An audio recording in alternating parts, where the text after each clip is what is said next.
2 weeks after discovering the fraud, I mentioned something at Sunday dinner. Not an accusation. Just a casual comment. "I got a weird notice from a lending company," I said, passing the mashed potatoes to Mom. "Something about a home equity loan I never applied for." Mom's face creased with concern. "Identity theft. Oh honey, that's terrible. Did you call the bank?" "I'm looking into it." Dad frowned.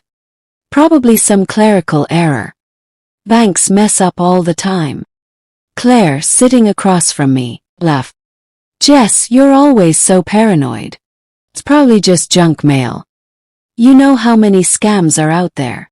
Mom nodded. "Claire's right. Don't let it stress you out." "It listed you as my agent," I said, looking directly at Claire. "Weird coincidence." Her smile didn't falter. "Super weird. Maybe someone's using both our names. You should report it." "I plan to." The conversation moved on. Nobody pressed further. Dad launched into a story about his golf game. Mom refilled everyone's water glasses. Claire checked her phone, laughing at something Marcus had texted. But I saw it, just for a second. A flicker of uncertainty in her eyes. When I mentioned her name being on the documents, she recovered fast, too fast. That recovery was training. Practice. She'd been lying for a while. Late that night, I sat at my kitchen table, with a legal pad and pen. The analyst in me wanted to move forward, file reports, trigger the investigation. But another part, quieter and smaller, hesitated. This was my sister. The same person who'd taught me to tie my shoes. Who'd shared her Halloween candy when I was sad. Who'd driven me to the airport when I deployed overseas. We'd been close once. Not anymore, but once. Did that history matter? Did blood obligation mean I should protect her from consequences? I wrote 2 lists. One titled Evidence. One titled Family. The evidence list filled 2 pages. Hard facts. Forged signatures. Wire transfers. Blockchain records. Notary logs. Her own recorded denial. The family list had 3 items. Shared childhood. Mom and Dad's feelings. The impossibility of unringing this bell. I stared at both lists until my eyes burned. Then I drew a line through family, and wrote one word underneath. Compliance. This wasn't about revenge. It was about right and wrong. Claire had committed federal crimes. If I ignored that because we shared DNA, I'd be complicit. Be enabling. I'd be exactly what I hunted every day at work. Someone who let criminals walk, because of personal connection. I couldn't live with that. The following Friday, I invited Claire to dinner at my house. She arrived in designer heels, and a new coat, that probably cost more than my monthly mortgage payment. "You're cooking?" she asked, surprised. "Since when do you have time for that?" "Trying something new," I lied, gesturing toward the dining table. "Figured we should catch up." We ate pasta and salad, small talk flowing easily. She told me about Marcus's new business venture, some tech startup that was about to explode. She described a vacation they were planning to Cabo. She complained about our parents being too traditional, too risk-averse. "You've got to take chances," she said, twirling pasta on her fork. "That's how you build wealth. Playing it safe doesn't get you anywhere." My phone sat on the counter, recording every word. Halfway through dessert, she relaxed enough to brag. "I made some big moves lately," she said, leaning back in her chair. "Really big. Had to get creative with financing. Banks don't lend to self-employed people, unless you give them something solid to work with. Something like collateral." Asked carefully. She grinned. "Exactly. You just have to know how to work the system." What kind of collateral did you use? She waved her hand dismissively. Doesn't matter. Point is, figured it out. Took some risks, but that's what winners do. I smiled, refilled her wine glass, and let her keep talking. Every sentence was another thread in the net I was weaving around her. She didn't notice. She never did. After Claire left, I sent the evidence to my supervisor at Treasury. Not as a formal complaint yet, just a quiet heads up. He called me 20 minutes later. Jessica, this is federal-level fraud. Wire fraud, identity theft, falsified documents. You built this case. Yes, sir. It's airtight. He paused. You understand what happens next? I do. This is your sister. I'm aware. Another pause, longer this time. We'll coordinate with the FBI and local prosecutors. You're recused from any direct involvement, but your documentation will be the foundation of the case. Are you prepared for that? I looked at the evidence folders on my desk. Months of meticulous work, compiled into an undeniable narrative. Yes, sir. I'm prepared. Okay. I'll make the calls. After we hung up, I sat in the dark living room, watching headlights sweep across the wall. There was no going back now. The machine was in motion. Federal investigators would serve warrants, interview witnesses, freeze accounts. Claire's life was about to implode, and I'd be the one holding the detonator. Felt nothing. Not guilt. Not satisfaction. Just the calm certainty that comes from knowing you did your job correctly. Some people called that cold. Called it professional. 3 weeks later, Claire called me sobbing. Jess, something's happening. FBI agents came to my apartment. They're asking about a loan, about documents. They said it's fraud. What's going on? I let her cry for a moment. Then calmly. Did you forge my signature to take out a home equity loan on my property? Silence. Then quieter. I was going to pay it back. That's not what I asked. Jess, please. I was desperate. Marcus's business was failing and my credit was destroyed. I just needed a bridge loan. Using my house without my knowledge or consent. You weren't using the equity. It was just sitting there. It was mine. She started crying again. You're really going to do this? Turn me in. I'm your sister. You stopped being my sister when you committed a federal crime against me. Mom and Dad are going to hate you for this. Maybe, I said. But at least I'll still have my house. I hung up before she could respond. My hands were steady. My conscience was clear. That evening, Mom and Dad showed up at my door unannounced. Dad's face was red, fists clenched at his sides. Mom looked like she'd been crying for hours. You called the FBI on your own sister? Dad shouted before I even opened the door fully. No, I said calmly. I documented the crimes she committed and reported them to the appropriate authorities. That's my legal obligation. She's family. Mom's voice cracked. You're supposed to protect family.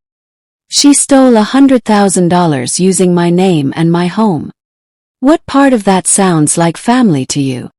Dad stepped forward. She made a mistake. You didn't have to destroy her life over it. She destroyed her own life when she committed fraud. I just made sure she faced consequences. We stood in the doorway, 3 feet and a lifetime apart. Mom was crying openly now.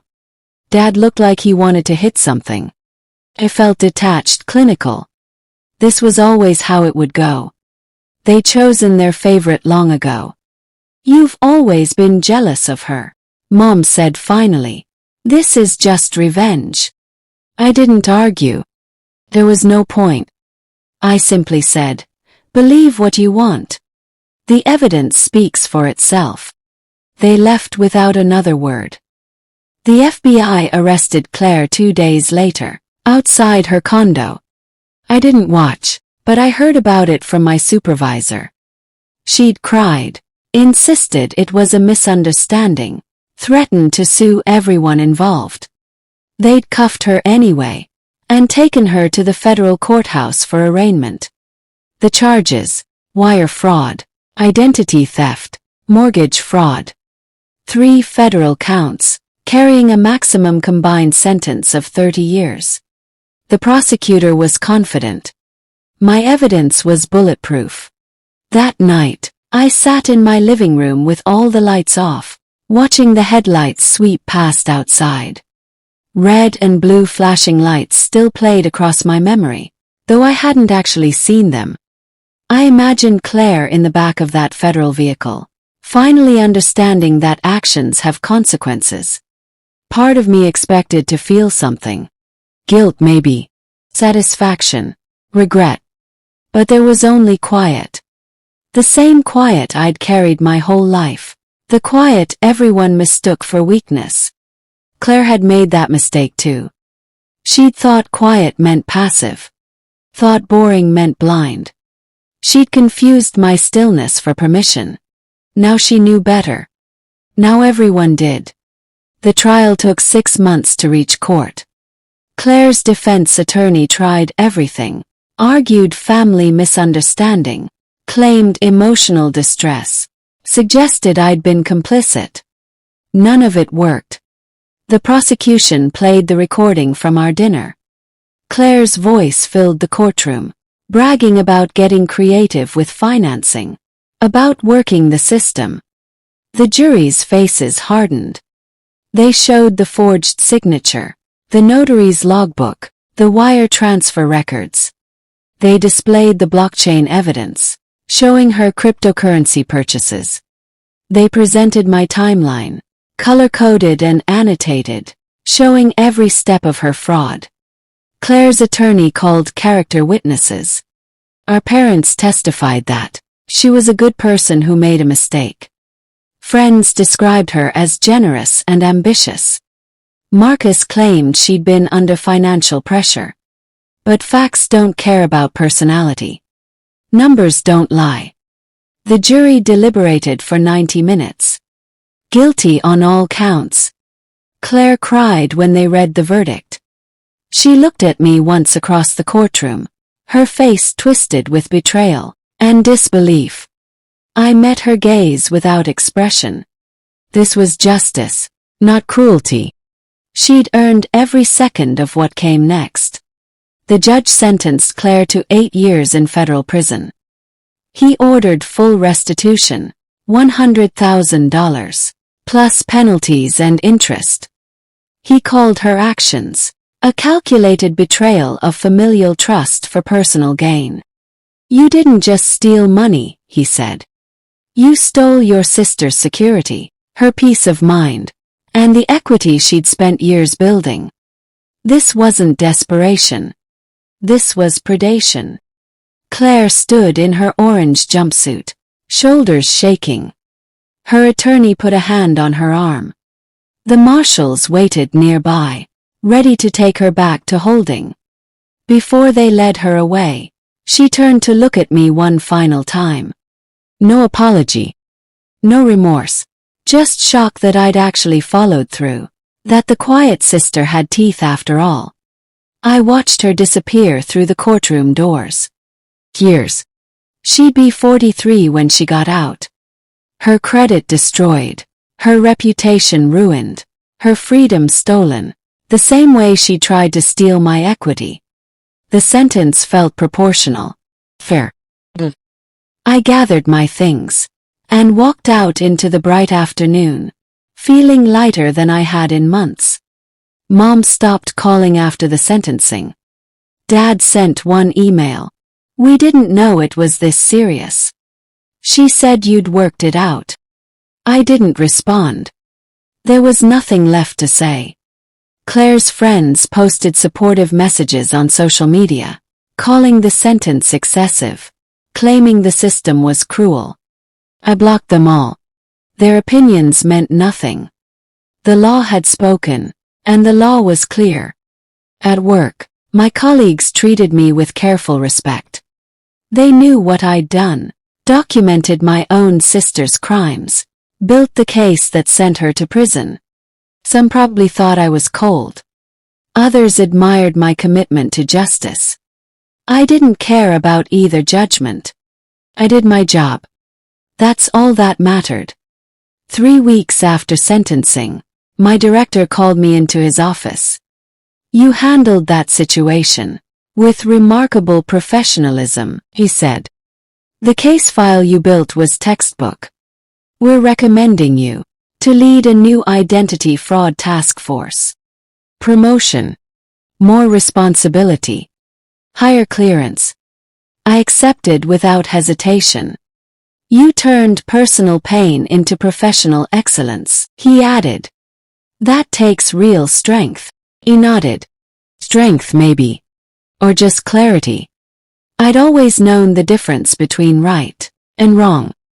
Claire had gambled that family would outweigh justice. She'd lost. Months passed. Life returned to its comfortable rhythm. I worked, I exercised. I kept my world small and predictable.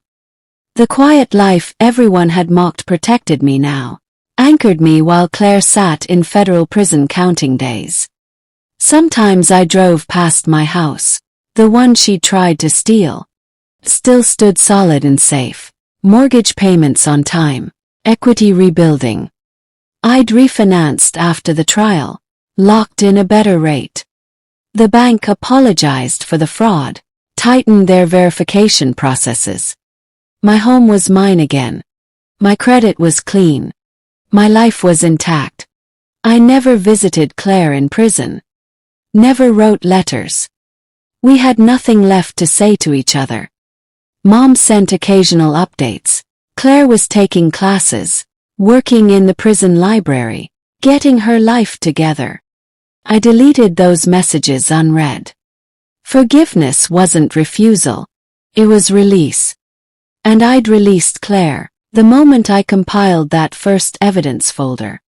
She was the past now. Closed case. A cautionary tale I sometimes referenced in training seminars about familial fraud. Even blood doesn't excuse crime. I tell new analysts. Your job is protecting the system, not protecting feelings. They'd nod, taking notes. Most of them would never face what I faced. But if they did, they'd remember. Duty over DNA. Evidence over emotion. A year after Claire's sentencing, I stood in my kitchen making coffee. The same routine I'd followed for years. Predictable. Boring. My phone buzzed with a news alert. A major fraud ring had been busted. 23 arrests across 4 states. The task force I led had coordinated the investigation. Wire fraud, identity theft, money laundering, the same crimes Claire had committed, but on a massive scale. We traced them through digital breadcrumbs, built timelines, followed the money. Everything I'd learned from my sister's case, I'd applied to this one. The techniques were the same. The methodology was identical. Claire had taught me, unintentionally, how to be better at my job. Her fraud had sharpened my skills, refined my approach. She'd made me more thorough, more careful, more relentless. In a twisted way, I owed her for that. The arrests made national news. My director praised the investigation during a press conference. My name appeared in the credits, buried in the middle of a long list. I watched from my office, coffee cooling on my desk, feeling satisfied but not proud. This was just work. What I'd been trained to do. Claire had made it personal, but I'd kept it professional. That distinction mattered. Sometimes people asked if I regretted it. Turning in my own sister, destroying our family, choosing justice over blood. The question always confused me. Regret implies I had a choice. I didn't. Claire committed crimes. I reported them. That's not a decision, it's a responsibility. She'd used my house as collateral, forged my signature, stolen my equity. She'd counted on family loyalty to shield her from consequences. That calculation was her mistake, not mine. I still lived in the same house, still worked the same job, still followed the same routines. The quiet life everyone dismissed as boring had protected me from her chaos. My predictability had been my strength. Claire would be released in 7 more years, assuming good behavior. By then, I'd probably be running the entire financial crimes division. She'd emerge with a felony record and ruined credit. I'd have built an entire career on the skills I'd honed prosecuting her. The universe had a sense of irony. I finished my coffee, locked my door, and headed to work. Another day of analyzing fraud patterns, tracking wire transfers, building cases against people who thought they were smarter than the system. Some people called it revenge. When I sent Claire to prison, they were wrong. When there's conflict of interest in your professional career, which one would you rather protect? Your family that's on the wrong side, or the system that sustains the society? How would you describe Jessica's professional conduct against her own sister? What would you have done differently? Do you call Jessica's action as a revenge, or just doing her job? Do you feel it's more of personal than professional? Share your thoughts in the comment box. Subscribe to this channel for more revenge stories that keeps you at the edge of your seat.